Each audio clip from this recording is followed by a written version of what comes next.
Welcome back to Haulover Inlet and Boats vs. Haulover, where man and machine take on Mother Nature down at Haulover Inlet in Miami, Florida. I'm your host, Broncos Guru, in collaboration with our boy Wavy Boats, and it's another rough day down here at Haulover if you can't tell, but we're going to see how the boats fare today.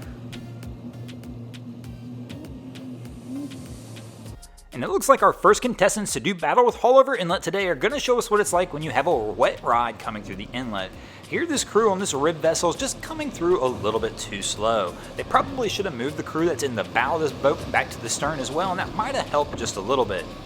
But they're taking plenty of spray over the bow as they hit these big waves, and they're smacking down pretty good. This round right here will actually go to Haulover Inlet. These guys, I think, could have fared just a little bit better than they did, with a little bit more speed and a little more repositioning of weight of people on the vessel.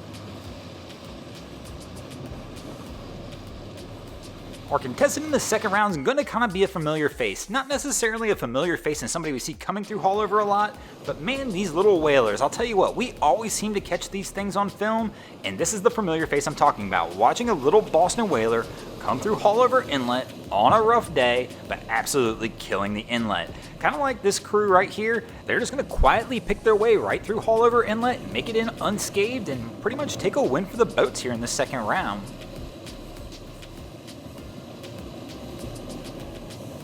Our next contestant to do battle with Haulover Inlet is going to show us what it's like when you show up at the inlet without the correct tools to do the job. Kind of like this Sea Ray right here. I'm not saying this Sea Ray can't make its way through Haulover, but this is just not the day for them to be trying to do it. But this crew's here, they're going to make the effort and give it the shot. We're going to see how they fare as they start to roll through the inlet. They're about to start getting into some of the bigger waves, and these guys are pushing through okay. They're staying a little bit closer to the north side of the inlet. Oh, that's it. I bet that wave right there, that's the U-turn wave. Yep. Usually that's all it takes on these smaller vessels. We see these guys hit one big wave, and that's all it takes, and these guys are U-turning it up and heading back to the sandbar. Obviously, we'll go ahead and give this round to Haulover, but at least these guys did give the effort. But once again, Haulover has its way with a smaller vessel on a rough day, but it was a good choice by these guys to go ahead and turn around. It wasn't going to get any prettier than it was, and sometimes that can be a tough choice as a captain.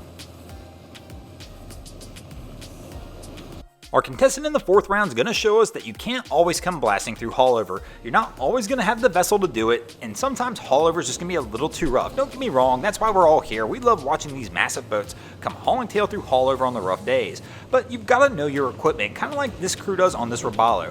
They actually are doing it right. They have the boat just barely up on plane, allowing the boat to do the work of cutting its way through these waves and having a pretty solid ride actually. If they were going any faster than this, things could probably get a little squirrely and a little out of control. Instead, they're landing soft and they're cutting through sharp. And we're going to go ahead and give this round to the boats. That'll take us into our fifth and final round, tied at 2 apiece. Who will take the win this week? Will it be the boats or Haulover Inlet?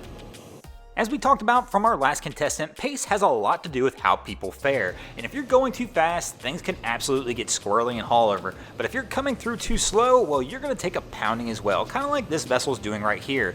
This is a bigger boat, it takes them a lot more room to get up on plane, but they really needed to hit it once they passed that bridge to try and get this vessel just up on plane enough to where it can cut through these waves instead of taking the bouncing that it's taking. This one's a tough call right here, so I'm going to let you guys decide. Who wins this round? Is it the boat or Haulover Inlet? And whoever you guys pick will win this episode. I'll highlight up a few of you in the next episode who vote and let you know who won. Thanks for watching, guys. I hope you enjoyed this week's episode of Boats vs. Haulover. If you did, be sure to check out our other channels. We have Wavy Boats, who gets us all these great images down at Haulover Inlet. My channel, Broncos Guru, we do some great comedy boating videos over there as well. And of course, our other channel, Miami Boat Ramps channel, that focuses on all the hilarity that happens around the boat ramps in Miami. And if you haven't already, go ahead and drop an anchor on the subscribe button here.